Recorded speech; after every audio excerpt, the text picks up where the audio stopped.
ಅಜ್ಜಿ ಮಸಾಲ. ಎಂತ ಅಡಿಗೆಯ ರುಚಿಯಾಗೋ ರಹಸ್ಯವು 20 ರೂಪಾಯಿ. ಇದೆಲ್ಲದರ ಮಧ್ಯದಲ್ಲಿ ನಮ್ಮ ರಾಜ್ಯ ಮಾತ್ರ ಈಗ ಆ ಕಡೆನೂ ಇಲ್ಲ ಈ ಕಡೆನೂ ಇಲ್ಲ ಅನ್ನೋ ರೀತಿಯಲ್ಲಿ ಆಗೋಗ್ಬಿಟ್ಟಿದೆ. ಯಾಕೆ ಅಂತಂದ್ರೆ ಮಾನ್ಯ ಮುಖ್ಯಮಂತ್ರಿಗಳನ್ನಾಗಿ ಡಿ ಕೆ ಶಿವಕುಮಾರ್ನವರೇನೋ ಮಾಡಿದ್ರು, ಇವೆಲ್ಲವೂ ಕೂಡ ಆಗೋಯ್ತು.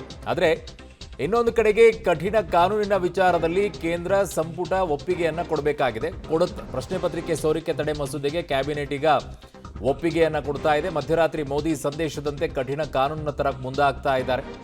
ಲೀಕ್ ಆರೋಪಿಗಳಿಗೆ 10 ವರ್ಷಗಳವರೆಗೆ ಜೈಲು ಶಿಕ್ಷೆ, 10 ಕೋಟಿ ರೂಪಾಯಿವರೆಗೂ ದಂಡ ವಿಧಿಸುವ ಬಿಲ್ ರಾಜ್ಯದಲ್ಲಿ ವಿಚಾರದಲ್ಲಿ ಮಾನ್ಯ ಮುಖ್ಯಮಂತ್ರಿಗಳು ತರಬೇಕು.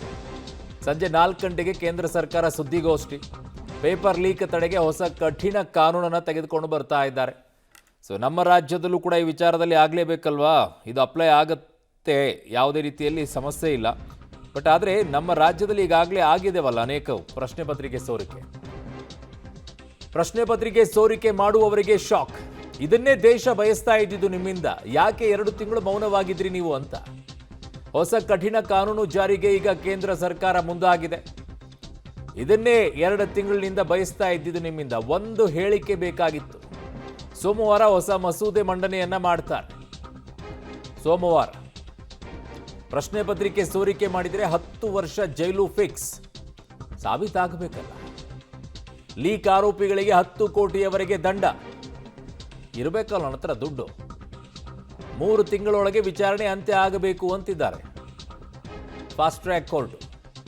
ಸೋರಿಕೆ ಪ್ರಕರಣ ವಿಚಾರಣೆಗೆ ಫಾಸ್ಟ್ ಟ್ರ್ಯಾಕ್ ಕೋರ್ಟ್ ಅನ್ನ ತರ್ತಾರೆ. ಪ್ರಶ್ನೆ ಪತ್ರಿಕೆ ಸೋರಿಕೆ ಮಾಡುವವರಿಗೆ ಈಗ ಶಾಕ್. ಹೊಸ ಕಠಿಣ ಕಾನೂನು ಜಾರಿಗೆ ಈಗ ಕೇಂದ್ರ ಸರ್ಕಾರ ಮುಂದಾಗಿದೆ. ನನ್ನ ಸಹೋದ್ಯೋಗಿ ಶಬೀರ್ ನನ್ನ ಸಂಪರ್ಕಕ್ಕೆ ಮತ್ತೆ ಸಿಗ್ತಾ ಇದ್ದಾರೆ. ಶಬೀರ್, ಈಗ 10 ವರ್ಷ ಜೈಲು ಶಿಕ್ಷೆ ಓಕೆ, ಅದಾದ ನಂತರ 10 ಕೋಟಿ ದಂಡ ಅಂತ ಹೇಳ್ತಾರೆ. ಅವನ ಹತ್ರ ಇರಬೇಕಲ್ಲ ಅಷ್ಟು, ಇಲ್ಲದೆ ಇದ್ರೆ ಸೀಸ್ ಮಾಡುವಂಥದ್ದನ್ನೇನಾದರೂ ಇದರಲ್ಲಿ ಸೇರಿಸ್ತಾರಾ? ಅವನ ಮನೆ ಆಸ್ತಿ ಪಾಸ್ತಿ ಎಲ್ಲವನ್ನ ಕೂಡ ತೆಗೆದುಕೊಳ್ಳೋದು ಕೂಡ ಕಾನೂನಿನ ಅಡಿಯಲ್ಲಿ ಸೇರಿಸ್ಕೋಬೇಕು, ಅವಾಗ ಪಾಸಿಬಲ್ ಆಗುತ್ತೆ. ಅದನ್ನ ದುಡ್ಡನ್ನು ಸರ್ಕಾರ ಇಟ್ಕೊಳ್ಳೋದಲ್ಲ, ಯಾವ ವಿದ್ಯಾರ್ಥಿಗಳು ಇದರಲ್ಲಿ ನೊಂದಿರ್ತಾರೋ ಅವ್ರಿಗೆ ಅದನ್ನು ಕೊಡುವಂಥ ಕೆಲಸ ಆಗಬೇಕು. ಅಂಥ ಬದಲಾವಣೆಗಳು ಬರಬೇಕು. ಇದನ್ನೇ 2 ತಿಂಗಳಿಂದ ಜನ ನಿರೀಕ್ಷೆ ಮಾಡ್ತಾ ಇದ್ದಿದ್ದು, ದೇಶದ ಜನ. ಬಟ್ ಯಾಕೆ ತಡ ಮಾಡ್ತಾ ಇದ್ದಾರೆ ಅಂತ ಅರ್ಥ ಆಗಿರಲಿಲ್ಲ. ಬಟ್ ಈಗ ಬಂದರು 2 ತಿಂಗಳಾದ್ಮೇಲೆ ಫೈನಲಿ. ಅರುಣ್ ನೋಡಿ, 2024ರಲ್ಲೇ ಪರೀಕ್ಷಾ ಅಕ್ರಮ ತಡೆ ಕಾಯ್ದೆಯನ್ನು ಜಾರಿ ಮಾಡಲಾಗಿತ್ತು. ಅದು ಕಾನೂನಾಗಿ ಕೂಡ ಈಗಾಗಲೇ ಅಸ್ತಿತ್ವದಲ್ಲಿದೆ. ಆದರೆ ಅದು ವ್ಯವಸ್ಥಿತವಾಗಿ ಅನುಷ್ಠಾನಕ್ಕೆ ಬಂದಿಲ್ಲ ಅನ್ನುವಂಥದ್ದು ವಿಪರ್ಯಾಸ. ಸೊ ಈಗ ಆ ಕಾನೂನಿಗೆ ತಿದ್ದುಪಡಿಯನ್ನು ತರೋ ಮೂಲಕ ಇನ್ನಷ್ಟು ಕಠಿಣ ನಿಯಮಗಳನ್ನು ಅದರಲ್ಲಿ ಸೇರಿಸಿ ಕಾನೂನಿನ ರೂಪವನ್ನು ಕೊಡುವಂತಹ ನಿಟ್ಟಿನಲ್ಲಿ ಕೇಂದ್ರ ಸರ್ಕಾರ ಮುಂದಾಗಿರುವಂಥದ್ದು. ಇವತ್ತಿನ ಕ್ಯಾಬಿನೆಟ್ ಸಭೆಯಲ್ಲೂ ಕೂಡ ಈ ಒಂದು ವಿಚಾರಕ್ಕೆ ಸಂಬಂಧಪಟ್ಟಂತೆ ಚರ್ಚೆಗಳು ಕೂಡ ನಡೆದಿದ್ದಾವೆ. ಸರಿಸುಮಾರು 10 ವರ್ಷಗಳ ಕಾಲ ಜೈಲು ಶಿಕ್ಷೆ, 10 ಕೋಟಿವರೆಗೂ ಕೂಡ ದಂಡವನ್ನು ವಿಧಿಸುವಂಥದ್ರ ಬಗ್ಗೆ ಚರ್ಚೆಗಳು ಕೂಡ ನಡೆದಿದ್ದಾವೆ. ಅಂತಿಮವಾಗಿ ಲೋಕಸಭೆಯಲ್ಲಿ ಚರ್ಚೆ ಆದ ಬಳಿಕ ಇದ್ರ ಬಗ್ಗೆ ಅಂತಿಮ ತೀರ್ಮಾನಗಳಾಗುತ್ತೆ. ಆದರೆ 10 ಕೋಟಿ ವಿಚಾರಕ್ಕೆ ಬಂದಂಥ ಸಂದರ್ಭದಲ್ಲಿ ಹೌದು, ಸಹಜವಾಗಿ ಇದು ಬಹಳ ದೊಡ್ಡ ಅಮೌಂಟ್ ಆಯಿತು. ಯಾರು ಈ ಪರೀಕ್ಷಾ ಅಕ್ರಮದಲ್ಲಿ ತೊಡ್ಕೊಂಡಿರ್ತಾರೆ ಅವರ ಹತ್ರ ಇಷ್ಟು ದೊಡ್ಡ ಪ್ರಮಾಣದ ದುಡ್ಡು ಇರುತ್ತಾ ಇಲ್ವಾ ಅನ್ನುವಂಥ ಪ್ರಶ್ನೆ ಸಹಜ. ಇಂತಹ ಪ್ರಶ್ನೆಗಳು ಬಂದಂಥ ಸಂದರ್ಭದಲ್ಲಿ ಅದಕ್ಕೂ ಕೂಡ ಪರ್ಯಾಯ ಆಯ್ಕೆಗಳನ್ನು ಕೊಟ್ಟಿರ್ತಾರೆ.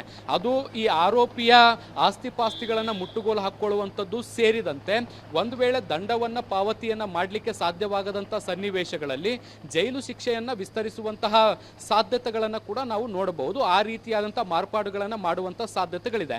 ಸಂಜೆ 4 ಗಂಟೆಗೆ ಕೇಂದ್ರ ಸರ್ಕಾರದ ಪ್ರತಿನಿಧಿಯೊಬ್ಬರು ಸುದ್ದಿಗೋಷ್ಠಿಯನ್ನು ನಡೆಸಿ ಏನೆಲ್ಲ ಕ್ಯಾಬಿನೆಟ್ನಲ್ಲಿ ಡಿಸ್ಕಷನ್ ಮಾಡಿದ್ದೀವಿ ಮತ್ತು ಅಂತಿಮವಾಗಿ ಏನು ತೀರ್ಮಾನವನ್ನು ತೆಗೆದುಕೊಂಡಿದ್ದೇವೆ ಮತ್ತು ಈ ಬಿಲ್ ಸಂಸತ್ನಲ್ಲಿ ಯಾವತ್ತು ಬರುತ್ತೆ ಅನ್ನುವ ವಿಚಾರಕ್ಕೆ ಸಂಬಂಧಪಟ್ಟಂತೆ ಮಾಹಿತಿಗಳನ್ನು ಕೊಡ್ತಾರೆ. ಆ ಸಂದರ್ಭದಲ್ಲಿ ಹೊಸ ಬಿಲ್ನಲ್ಲಿ ಏನೆಲ್ಲ ಅಂಶಗಳನ್ನು ಹೆಚ್ಚುವರಿಯಾಗಿ ಸೇರಿಸಲಾಗ್ತಾ ಇದೆ ಅನ್ನುವಂಥದ್ರ ಬಗ್ಗೆ ಸ್ಪಷ್ಟತೆ ಸಿಗುತ್ತೆ. ಇನ್ನೇನು ಬಹುತೇಕ ಇನ್ನೊಂದು ಅರ್ಧ ಗಂಟೆಯಲ್ಲಿ ಸುದ್ದಿಗೋಷ್ಠಿ ಕೂಡ ಆರಂಭ ಆಗುತ್ತೆ. ಅರುಣ್.